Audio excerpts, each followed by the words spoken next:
Okay. Well, last week we had some technical glitches, and the first 25 minutes of the class didn't record, and what was recorded, the audio recorded double, and it's just terrible to listen to. So we are going to re-record the class we had for everyone who wasn't able to attend. So, let me put the timer on. Do you have a timer? Mother Atasha was very punctual, much more than I am. I'm trying to live up to her standards, but she would give half an hour class, and as soon as 30 minutes was up, stop, give questions and answers for up to 30 minutes, and stop the class. Ready? Okay.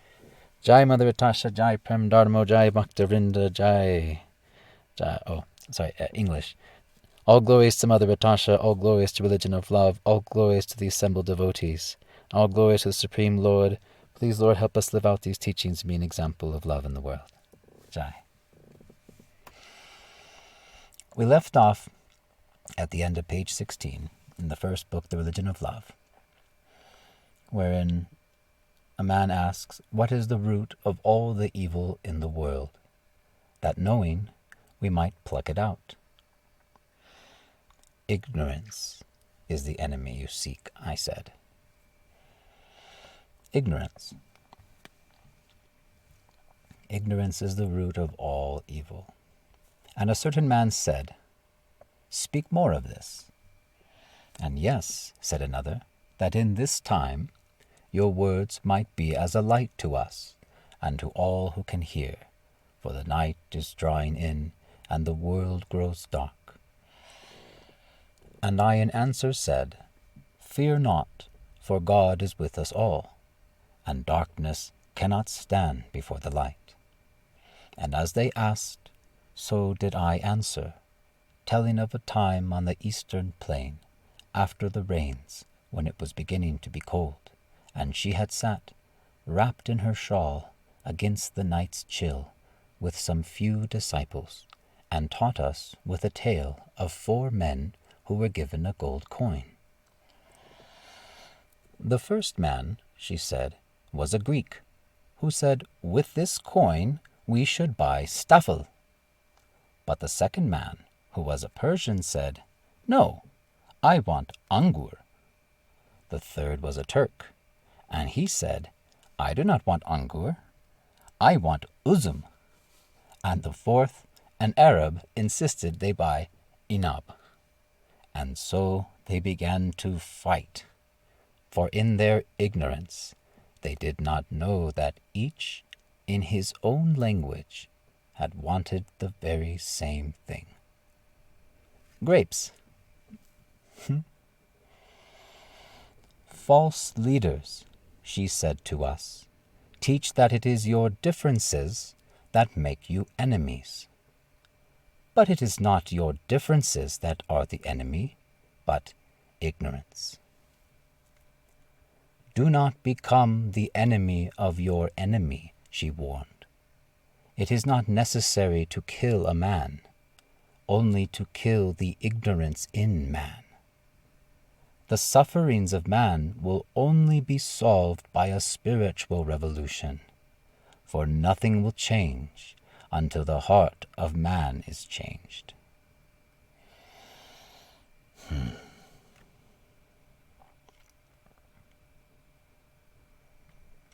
False leaders teach that it is your differences that make you enemies, but it is not your differences that are the enemy, but ignorance.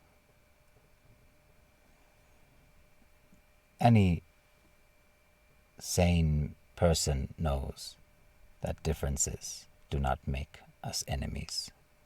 Differences aren't a problem. They shouldn't be.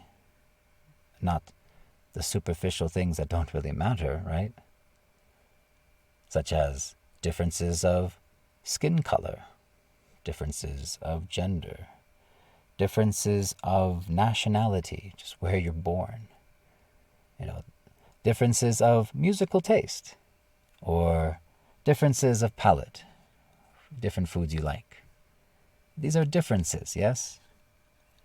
But none of the differences which I mentioned, which are some of the biggest differences that we observe in this world, are any cause to be enemies of one another. Just because someone looks different than you, or someone talks different than you, so what? We don't all have to look and talk and act the same way, right? Variety is the spice of life. It's nice.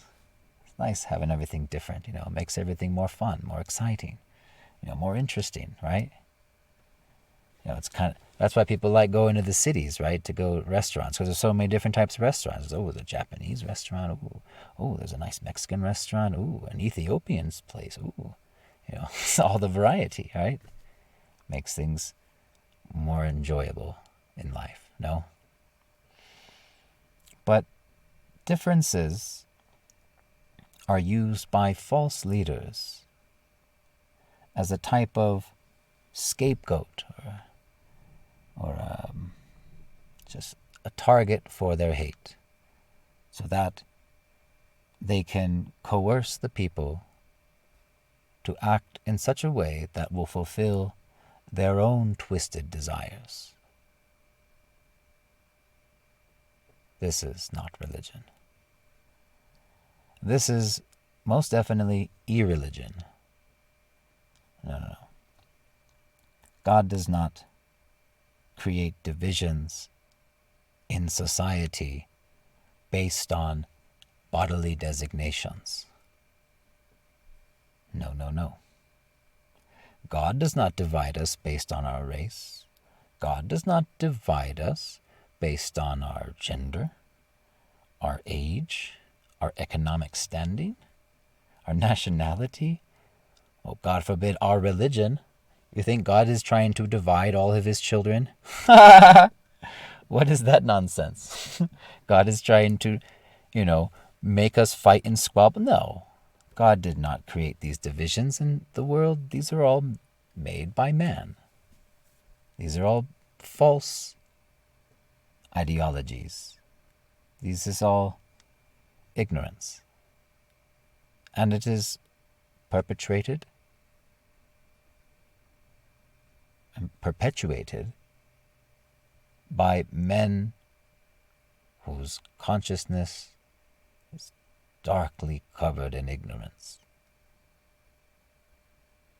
And when these people have positions of power, are seen as leaders, well, then it's the blind leading the blind till all end up in the ditch.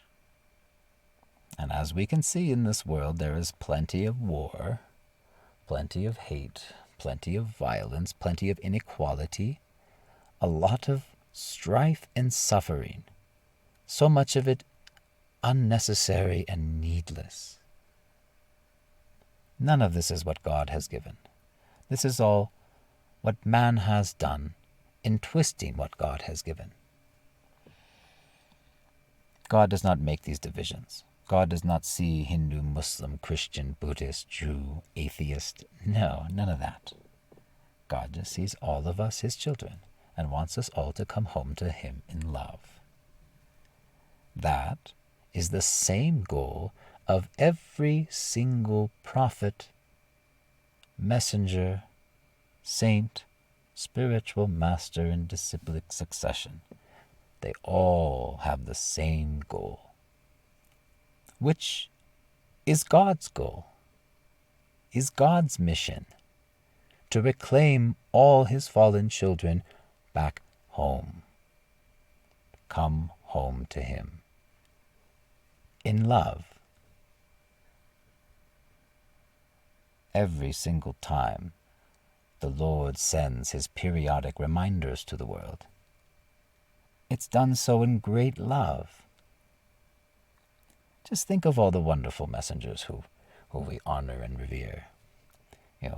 Mother Natasha, the Prophet Muhammad, peace be upon him, Lord Jesus Christ, Lord Buddha, Moses, Daniel the prophet, all these wonderful saints and sages. They all were just pure love, weren't they? Their consciousness weren't contaminated with the burden of ignorance like all of us are. We're all burdened by the illusion of ignorance. In fact, that's kind of the purpose of life, actually, is to unburden ourselves of this ignorance, to become again the beloved lover, the servant, the devotee of God, in pure love, which essentially means to free yourself of everything that is not love, such as ignorance. And another word for ignorance is forgetfulness. We've forgotten. We just don't know. Completely ignorant. We don't know where we were before we were born.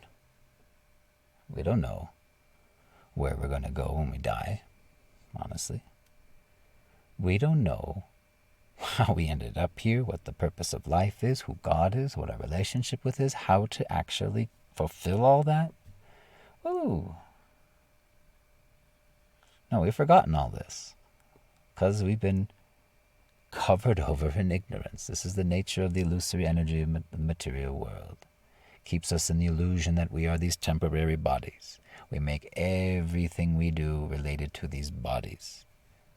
Why do we go to work? Get that paycheck. Why do we do everything we do raising our families? Everything. It's always related to the body. Rent for where my body can sleep. Grocery bills for what my body can eat. Travel here, this social function to engage in mundane conversation with people related to my body. My bodily relatives. We're driven by so many desires of the mind and senses of the body to fulfill temporary sense gratification. Temporary sense gratification, like I'm hungry, I want to taste this, or I'm bored, I want to look at that, or, whatever. Temporary. The results don't last. You enjoyed that meal, but soon enough you're going to be hungry again and your tongue's going to crave something else. It didn't last. The joy, the satisfaction, it's fleeting, comes and goes. And we are just constantly jumping from one temporary satisfaction, temporary joy after the other. All related to the body and mind. There are 6 senses. The mind is included and is one of them, the hub of all. So this ignorance, which makes us all act on the bodily plane, act in the illusion that we are these bodies, and thus make our purpose in life to please the senses of these bodies and those related to my body, seeing others as my family based off of blood relations to my body, seeing others as my countrymen based off of where their bodies were born, like my body, seeing others as this or that, my friend or my enemy, based off these bodily differences. But it's just the body. And none of us actually are the bodies. We are the eternal spirit soul. We are the ones who are entrapped in this body and verily what give life to this body. Life and consciousness, these are 2 symptoms of the presence of a spirit soul. When the soul has gone, there is no more life, no more consciousness in that body.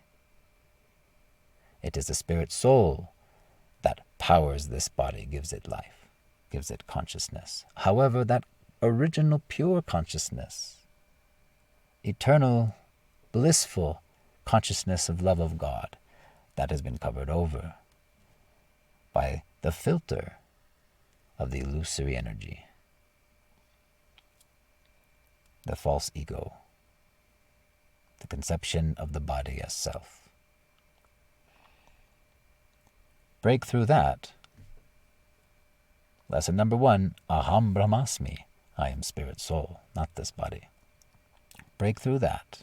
See others as God sees, that we are all eternal spirit souls, and that the purpose of life is the same for all, spiritual realization, to free ourselves of the burden of ignorance, to reawaken to our original consciousness by purifying our mind and heart to the practices of devotional service, hearing, chanting, remembering. This is the common purpose of life for everyone. And we should all be helping one another because we all want the same thing. Now, the way I describe spiritual realization, becoming again the devotee of God, this is the purpose of life, purifying our existence, yes.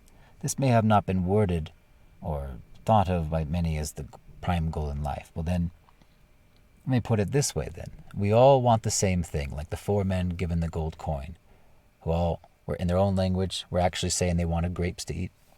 Well, every single one of us wants to be happy. Is this not true? Doesn't everybody want to be happy? To be free from suffering? To experience love? Even the craziest of crazy people, they too are just wanting to be happy, and they do the crazy things they do because their mind is so cracked, so ignorant. They really believe that if I do this crazy thing, that will make me happy. That's the problem with our conditioned consciousness, clouded by ignorance. We don't actually know what is actually will make us happy. Not the temporary satisfaction, but the real happiness, the lasting happiness, that eternal, ever-expanding happiness of pure, transcendental love of God, of our eternal, ecstatic, spiritual, conscious state, our original state of being. The bliss of saints and enlightened ones, yes?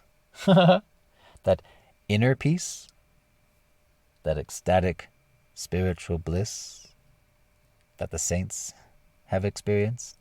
Yes, this is actually the natural state of the soul. The state of the soul, its natural, its nature in the spiritual world is eternal, full of all conscious knowledge, and ecstatically blissful.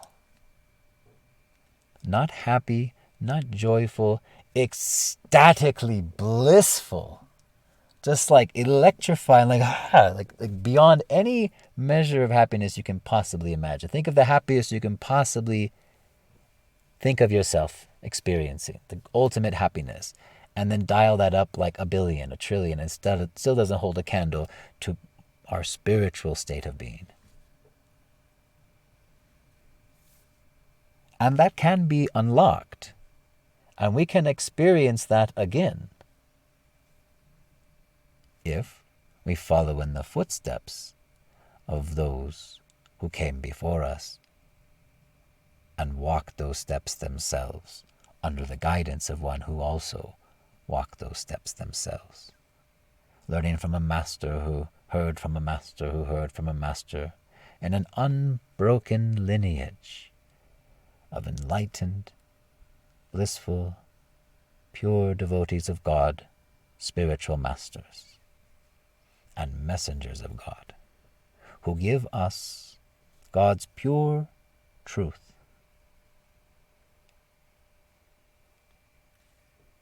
Given according to time and circumstance, yes. Given to different peoples, different languages over the span of time. On the surface, yes, there will appear to be differences. Even today, if I was to go and speak to some inner city youth, I would be speaking in a specific vernacular that they would relate to. I would not speak the same if I was to walk into, a prestigious academic, classroom or auditorium. Then I would have to speak in a different way. Time and place. Speak to the level of the listener. So on the surface, there will always be differences to how the messengers share and relate God's pure, uncorrupt truth to the people. But all those differences are just on the surface.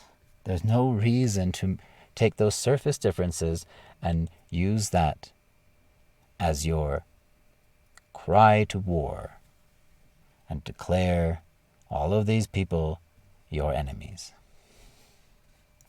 This is the grossest ignorance. Blind leading the blind. It is not your differences that are the enemy, but ignorance. Do not become the enemy of your enemy, she warned. Just because someone sees you as their enemy doesn't mean they're yours. For a devotee of God sees no one as their enemy. The devotee of God sees everyone as brother and sister. Sees everyone as kindred spirits, since we are all children of the same one God.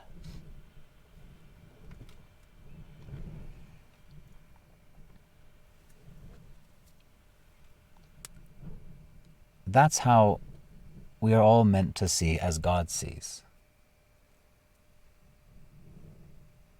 Not judging one another by outward designations, but by one's inner qualifications. Do not become the enemy of your enemy. You don't have to see people as your enemies just because they see you as an enemy. No.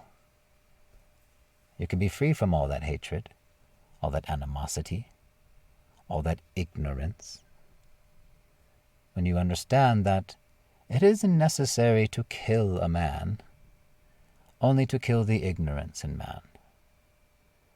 Everybody can change if they choose to.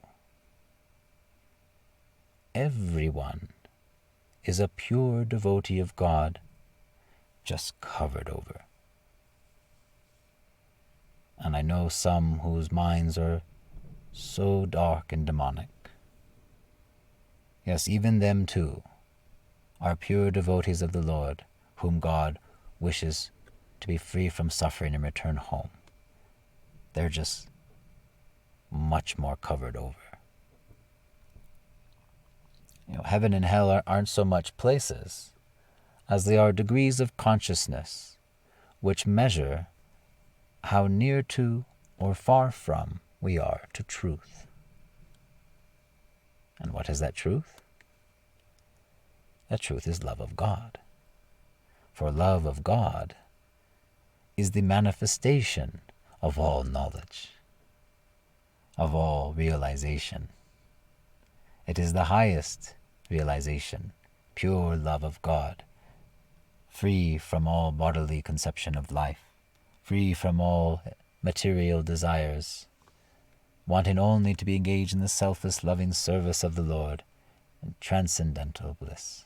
This is the highest aim. And one who realizes all of this does not take birth again in this material world, but does return home to the spiritual world for life eternal and abundant. So it's not necessary to kill a man, only to kill the ignorance in man. Change the consciousness. The sufferings of man will only be solved by a spiritual revolution. For nothing will change until the heart of man is changed. A spiritual revolution. And nothing will change. We think that through political action, social awareness, social justice campaigns, we can make a lasting difference in this world. We think that if we do some environmental activism or earth stewardship, we can do good to save the planet. But I tell you, all of these are just temporary all of these are like treating the symptoms, but letting the disease rage on. Because the real cause of all the suffering in this world, verily the reason why we're even still trapped in this world, is ignorance. Our forgetfulness of our true spiritual nature. If a man is in ignorance, he's bound to commit mistakes. He's also has imperfect senses. And he accepts things that aren't to be real. And he has a propensity to cheat. These are the 4 defects of humans in conditioned consciousness. Therefore, one in ignorance is bound to make mistakes, is bound to cause suffering to others and to themselves, and to keep being born again and again, birth and death, suffering after suffering, the samsara, cycle of life in this material world. It can be broken, this cycle, and we can go back to the spiritual world, but only by a spiritual revolution, not by economic development, not by political action. You may change the politicians, but politics will still remain. You may save one rainforest, but the propensity, the greed to pilfer and pillage and take whatever you want for yourself at the expense of others, more than you even need, that propensity will still be there unless you change the consciousness of man. Consciousness. Until you change the consciousness of man, nothing will change. Change your heart. Then everything good will come from that. Everything. For one who acts in love doesn't commit such terrible, awful suffering, especially done falsely in the name of God. Any person who openly causes harm and suffering to others and does not show kindness and love, they are no religious people. They are no holy people. They are materialistic men and women shrouded in ignorance. Continue reading here. The end of the book. And it was on the final day that, sitting together in the shade of a mango grove to take our midday meal, the one who was honored by all as being wise stood that he might be seen, and said, "It is not by accident, but by the grace of God, that we, searching for truth, have met, and the angels with us. We have come, making a holy pilgrimage, crossing continents and braving the black waters. For some, the teachings of the religion of love have been a revelation, and for some, a confirmation. And now, in the leaving, I ask of you only this, that what you have heard in your heart, and so know to be true, that you share it, that love may grow." And on this, our final day together, a youth, barely 15, asks of me one last question. "We have traveled in search of truth, spoken much of truth, but what," he asks, "does she say is the truth?" And I in answer said, "The truth," she says, "is love." So I, Rajak Khan, have written of what I have heard, and what I have seen, and you, in the reading of this, have heard, and seen, and been present, as I have been, that you also, by the grace of God, might know, and in knowing what in your heart to be true, may share it, so that the many may know what we few now know. Jai. Very nice. For some, the teachings of the religion of love have been a revelation, and for some, a confirmation. There's a lot of people who've told me, and have told Mother Batasha, and verily I'm one of them too, that reading these teachings for the first time, hearing this knowledge, was like a confirmation of things I felt I always knew in my heart to be true. And it was so wonderful to hear it confirmed. It's like a confirmation, these teachings, this pure spiritual knowledge, which is in the heart of all. For knowledge is one of the natures of the soul. In fact, this knowledge isn't actually given to us. It's awakened in us, technically. So these books, these teachers, they're just reminders. But they're very holy and pure reminders, and their association can purify us so that what was covering your original consciousness, your original knowledge, can be uncovered. And for others, the religion of love are as a revelation.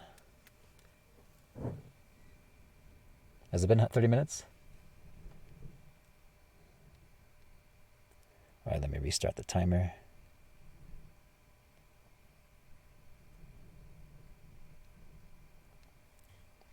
Okay, so last week, Meet had a question about the spiritual revolution, and he wanted me to talk more about what that meant.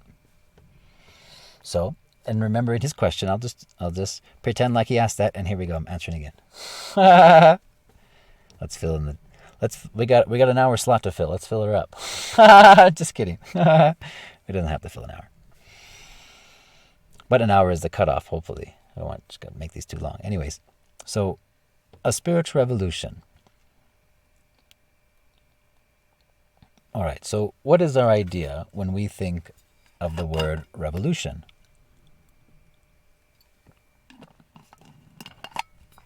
We think people marching in the streets, Molotov cocktails flying,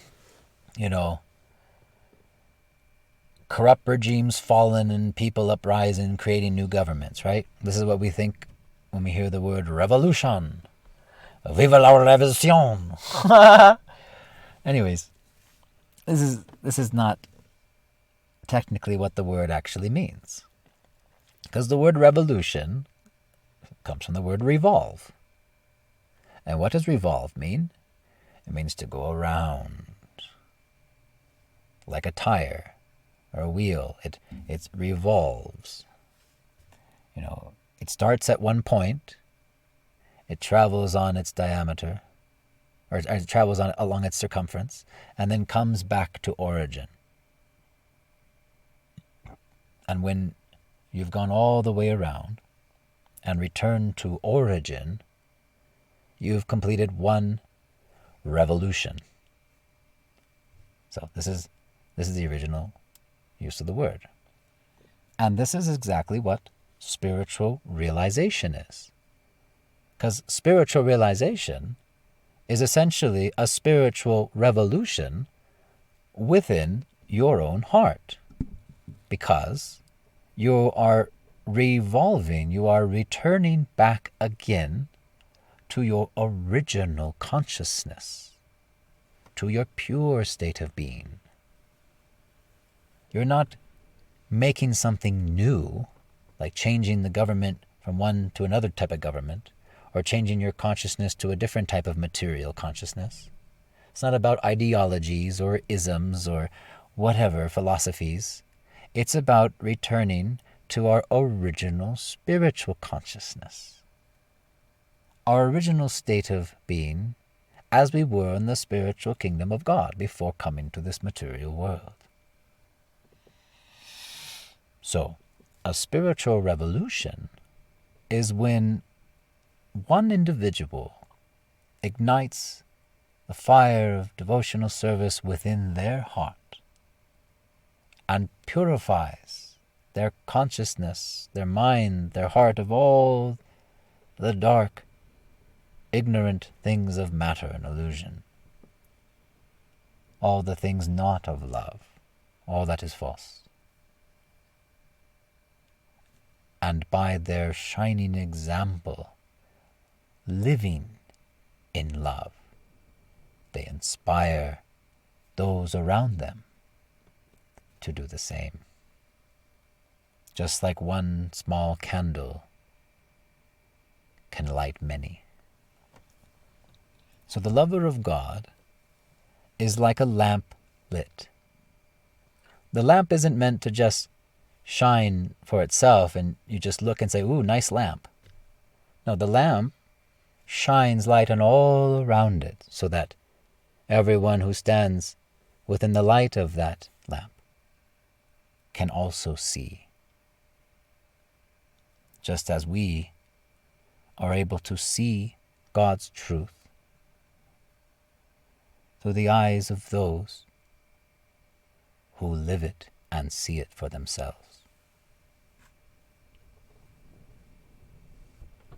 Thus we take instructions from the realized spiritual masters and by God's messengers and through His scriptures.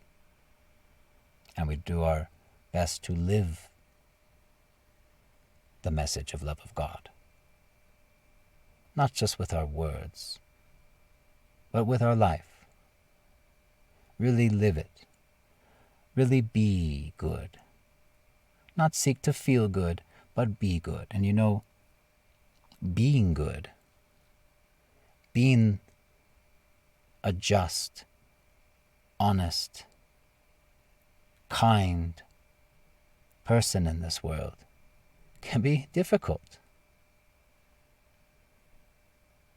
It's not a very caring or a very forgiving world. It's quite cruel.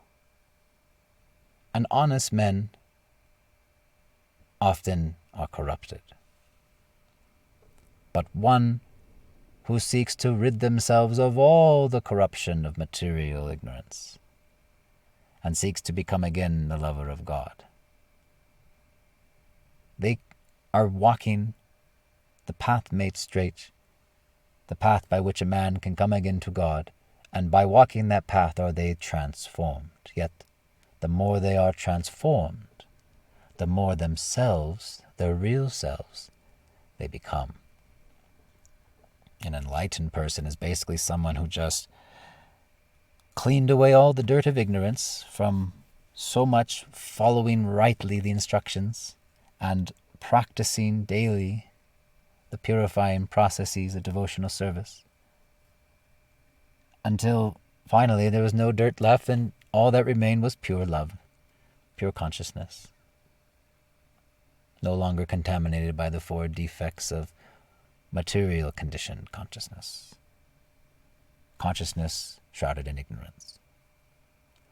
And what happens when someone does such a thing, when someone can purify their heart of everything not of love, and they live God's message of love on earth? What happens? Boy, don't they just inspire everyone around them? Don't they just fill everyone with so much love and hope and inspiration? And they guide others back home to practice as they did, as they were taught. Guide everyone back to love so that we don't need to suffer in this world longer than necessary, or suffer more than necessary. Everyone who enters this world must suffer the threefold miseries of life.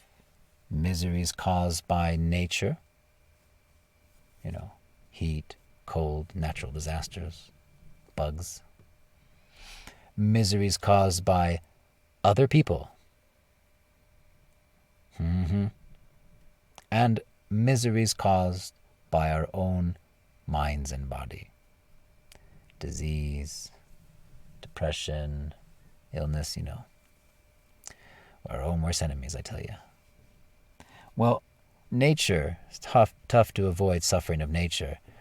Miseries by other people, well, that could totally be avoided if we just purified all the ignorance out of our consciousness, yes?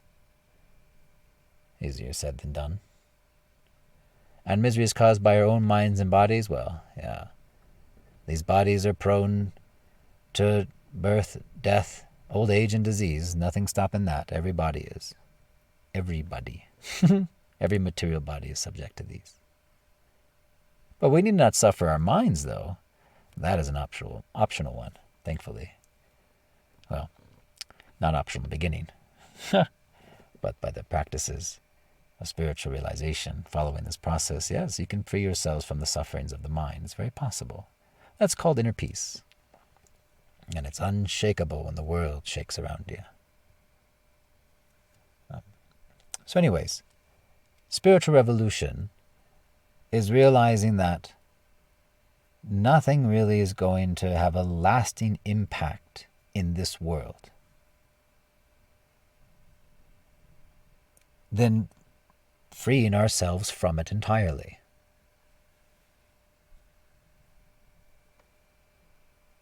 Better than putting all your time and energy trying to reform the prison and to make it a nicer prison, the wiser thing would be to orchestrate a prison break and get out of this prison house, to break free. Because that's what we're all in right now. This is basically the giant prison house. This is all the big giant yard of the material prison creation. So these bodies, they're more or less our jumpsuits in prison. And here we are squabbling and fighting all the politics on, who gets the nicer supplies in the prison. All the different gangs, people ganging up, just like they do in prison. And the leader of this gang thinks he's all hotshot, thinks he's important. This is all the false pride. We're all just prisoners here. All these leaders of countries, all these leaders of religious organizations, all these leaders of big, giant corporations. They're all puffed up with false pride. They're all in the illusion that they are these bodies. Not a single one of them is enlightened. Not a single one of them is a pure devotee of God. Otherwise, why are they squabbling so much and fighting one another and trying to get more for themselves and theirs? All this politics and fighting of I and mine. False conception of I. False conception of mine. I am this body and this is mine. This is because it belongs to me, my body. This is all illusion. We're not these bodies, we're spirit souls. And nobody owns anything. Everything belongs to God. So why is everyone fighting each other, squabbling over, who has what, when really everything belongs to God, and we should just be using everything in His service, obviously. Well, I guess not too obvious. Otherwise, there wouldn't be so much strife and quarreling in this world, right? So this is what a spiritual revolution is. It starts first with you working on yourself, you becoming spiritually realized. And then, once you live it, you give it. And then when you give it, you let go of the results. Everything belongs to God, and the devotee offers all the results of his work unto God. Nothing the devotee thinks, I am the doer, I am the owner, I am the one getting these results, I deserve this, that. No. Let go of all of that. Mother Tasha would say, take your sticky fingers off of it. And let go. Just let go and just let God. Live it, give it, let go, and let God. Mother Tasha said, slap that on a bumper sticker. Live it, give it, let go, let God. That's a spiritual revolution right there. Seems very simple. Someone might criticize, though, and say, hey, you're telling me just work on myself, just become spiritually realized? Sounds kind of selfish, right? Sounds kind of self-centered, like you're just focusing on yourself. What about everyone around you? You're not going to help anybody else out? That's a good question. Oh, I'm my own devil's advocate here. Well, technically, it isn't selfish. It's soulfish. Because there is no higher purpose in life than spiritual realization. All else is foolishness. Really. So, one who works on themselves, tries to realize their true self, the process of spiritualization, actually does the greatest service to all the world, to all humanity, to the planet, to God and to themselves, because one who can purify their consciousness, become again a lover of God, then many wonderful things you'll be able to do in this world. God will work through you. If the pipe is dirty, can the water that comes forth be clear? No. Clear the pipe, and the water does flow clear. And then you can do some real good service in this world. One not motivated by some selfish, mundane material desires or rooted in ignorant consciousness under the bodily designation. But when you can purify your heart of everything not of love and act out of pure love, then you'll do some amazing things. God will work through you. Of course, we also care for those who are suffering around us, and the devotees are compassionate. We don't turn a blind eye to those who are suffering.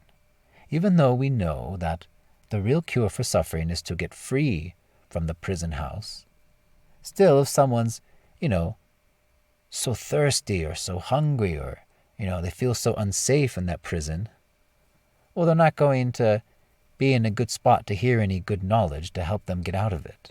First, you need to address the immediate emergency. So Mother Natasha, she, by example, was of kind and loving service to those around her, those who had no help. So she served the poorest of the poor. She helped create schools for children who came from families, multi-generational illiteracy, multi-generational abject poverty, children who had nothing, not even clothes. She founded a charity to teach reading, writing, and arithmetic, and clothe and even feed the children. There was great disasters where she was in Bangladesh, earthquakes, floods, violence. And she helped with medicine, she helped with food, she helped where no one else was helping at the time. No one hears about Mother Natasha's great charity work. We all know about Mother Teresa on the other side of the border. Well, none of the reporters went to Bangladesh. It was too ghetto during those days, just to even get to those parts of the world. Oh my gosh. Just the road, the manner of even getting to some of these villages where she ended up. There was no road. There was no infrastructure. She was deep in the villages, amongst the poorest of the poor, and they were literally dying around her, and she felt like, well, people are dying, I can't just do nothing. So of course she helped. But she's not a social worker. She's a devotee of God. And she's helping out of her natural compassion and love for others who don't want to see them suffering.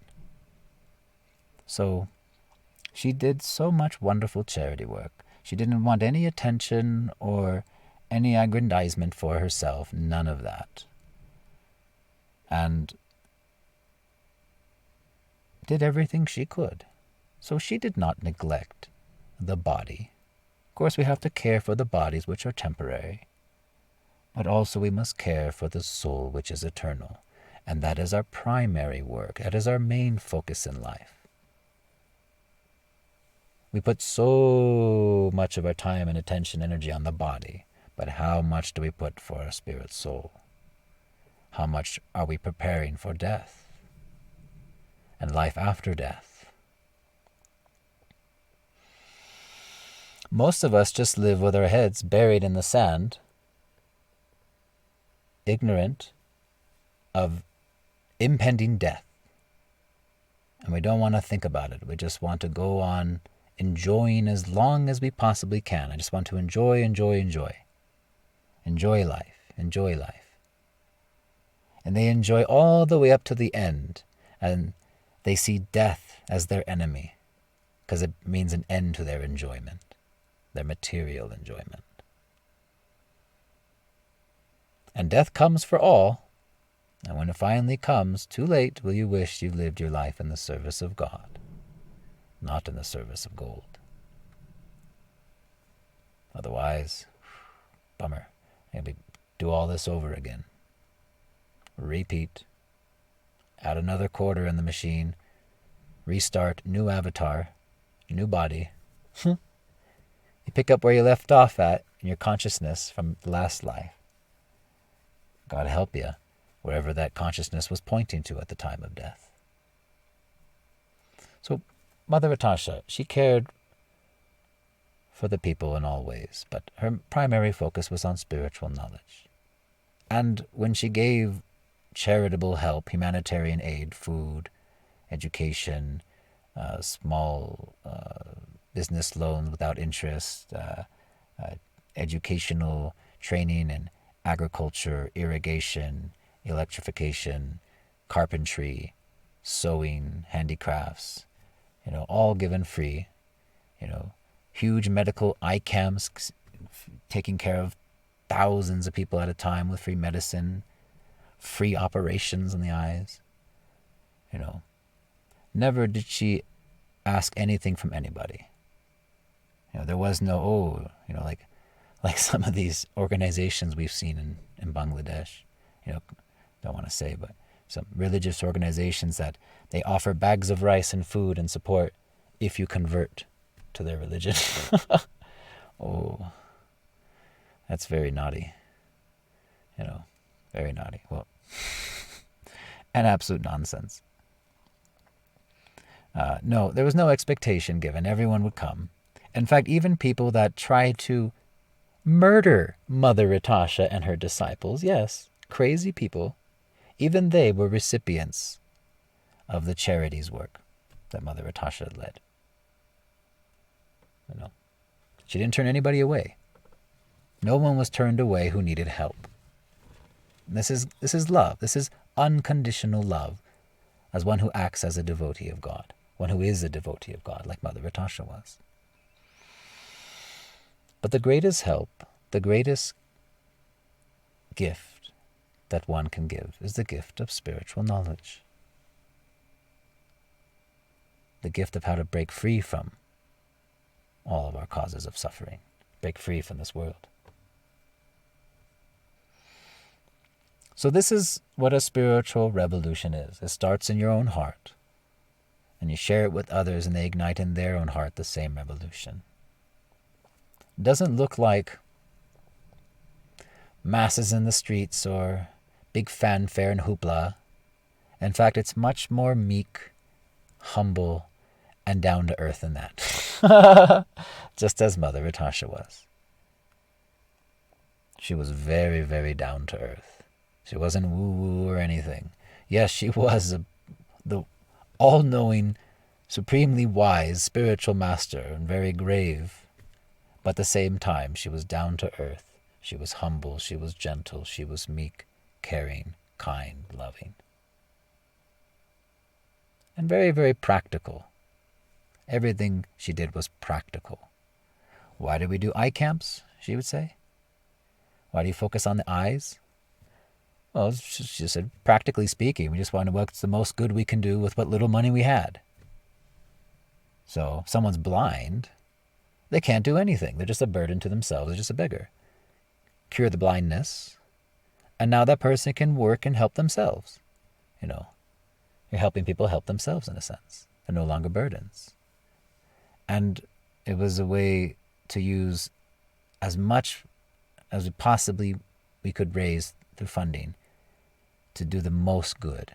And mind you, in that charity, when I first joined in 2006 as a chairman of the Servants of Charity Food Relief International, well, I'd already been a fundraiser and volunteer before, but Mother Tasha graced me with that title and said, well, he's already doing the work, might as well give him a title. She was fun.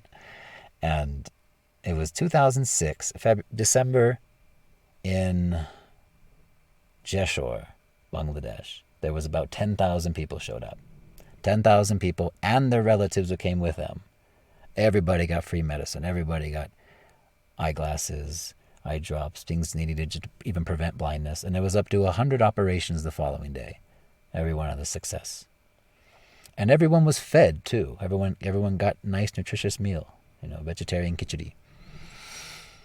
And at that time, 2006, 10,000 people got medicine, 100 operations for artificial optical lenses replacements and teramesium removal things.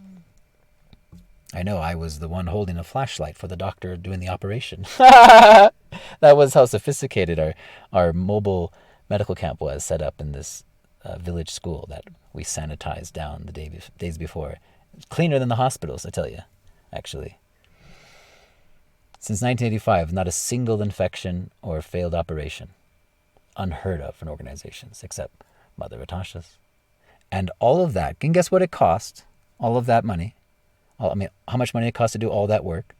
At that time, $2,000. That's it, just $2,000. Can you imagine? 10,000 people were fed and given medicine and medical treatment and 100 operations for just $2,000. Well, that's what happens when you're doing things out of love, pure love of God, and seeing everybody as a beloved lover, servant of God. And you cut out all the middlemen who just want something for themselves. Mother Tasha was CEO or president of the charity, Rajat Khan, director of the charity, and everybody else who volunteers with the charity. We're all volunteer. We don't even have an office. What do we need an office for? It's just wasting money in rent, right? We could use that money in better ways. Because that's what the devotee of God does. They see everything as belonging to the Lord, and they use everything in His service. And they see everyone as a child, servant of God, as brother and sister to themselves, and they think only to help one another. This is what all religions are meant to be, as given by God. All religions are the religion of love of God. For one who practices purely, every religion given by God is practicing love. That's what it means, religion of love. It's not a new religion. It's just the same old message given again and again. Just realizing that, basically, and acting like that. And stop fighting all the surface differences and divisions made by man. Knock that off. That's not helping anybody out. It's just making things worse. Okay, I guess I should stop there. Anyway, do you have any questions, love? My wife's sitting here in the driver's seat. She's driving. I'm in the passenger seat while the steering wheel got in the way of the laptop. Okay, I guess we'll close there. So, but yeah, I'll just reemphasize one point again.